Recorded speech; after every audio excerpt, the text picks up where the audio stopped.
Halo teman-teman, di sini saya akan mempresentasikan tentang demokrasi berdasarkan Pancasila dan anti diskriminasi.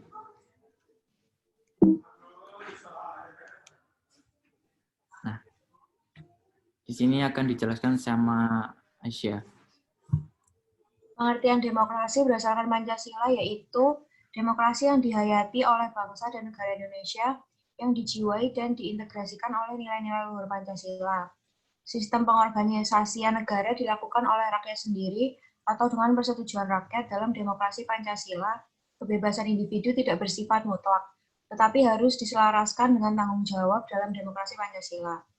Keuniversalan cita-cita demokrasi dipadukan dengan cita-cita hidup bangsa Indonesia yang dijiwai oleh semangat kekeluargaan sehingga tidak ada dominasi mayoritas atau minoritas. Terus di sini ada nilai-nilai demokrasi Pancasila. Yang pertama itu religius, tidak sekuler apalagi ateis, memiliki toleransi, adil dalam arti tidak diskriminatif atau humanistis, memiliki komitmen untuk mewujudkan kemakmuran bersama, memiliki solidaritas dan kesetiakawanan yang tinggi bagi sesama anak bangsa, menyerasikan antara kepentingan pribadi dengan kepentingan umum, dan yang terakhir mengedepankan musyawarah untuk mufakat.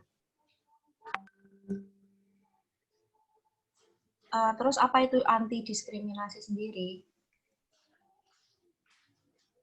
Pengertian anti diskriminasi adalah perlawanan atau pelarangan pada tindakan yang merujuk pada pelayanan yang tidak adil terhadap individu tertentu seperti anti diskriminasi suku, agama, dan ras yang dapat menyebabkan terpecah belahnya persatuan.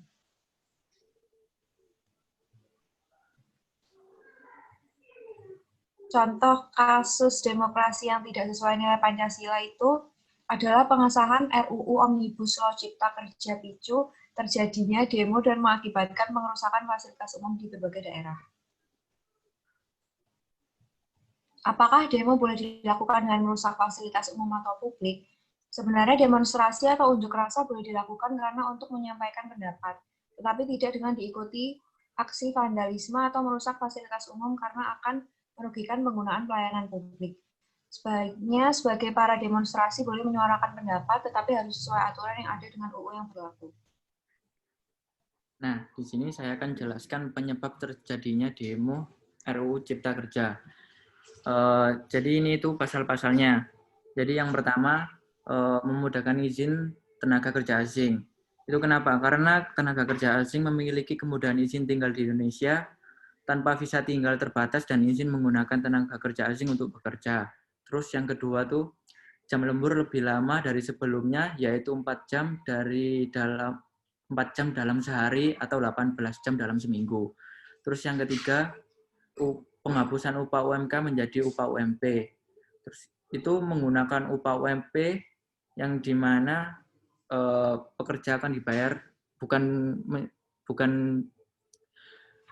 menjadi upah UMK lagi dan akan dibayar dengan upah UMP. Terus yang keempat, pekerja bisa diberhentikan sewaktu-waktu dan perusahaan bisa membuat status pekerjaan kontrak seumur hidup. Terus yang kelima, pengurangan waktu istirahat, yaitu selama seminggu perusahaan bisa memberikan hari libur hanya 1 setelah 6 hari bekerja. Terus lanjut, penyebab para demonstrasi merusak fasilitas umum, yaitu satu, klaim DPR yang mengaku sudah melibatkan perwakilan serikat buruh dalam pembahasan draft rancangan RUU Cipta Kerja, tapi mereka tidak mewakili aspirasi kaum buruh, petani, atau mahasiswa. Terus yang kedua, RUU tersebut dapat menciptakan pemutusan hubungan kerja massal dan kesulitan ekonomi bagi kelompok pekerja. Terus yang ketiga, rancangan RUU ini terlalu terburu-buru dan disahkan dalam masa pandemi COVID-19. Terus yang keempat, aksi protes diwarnai tembakan meriam air dan gas air mata dari kepolisian yang berupaya membubarkan demonstrasi dan membuat para demonstran marah dan mengakibatkan pengerusakan.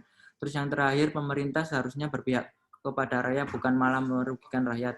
Jadi itu penyebab kenapa para demonstran merusak fasilitas umum. Terus penyelesaiannya yaitu yang pertama, menghentikan tindakan anarkis melalui himbauan atau persuasif dan edukatif. Terus yang kedua, Aparat penegak hukum harus bertindak tegas dengan memprioritaskan tindakan hukum bagi pelaku tindakan anarkis dan aktor yang berada di belakangnya. Terus yang ketiga, pemerintah pusat mengambil langkah menunda pengesahan UU Cipta Kerja dan menerbitkan Perpu, serta harus mendengarkan suara penolakan dari berbagai kelompok masyarakat agar keadaan bisa kondusif.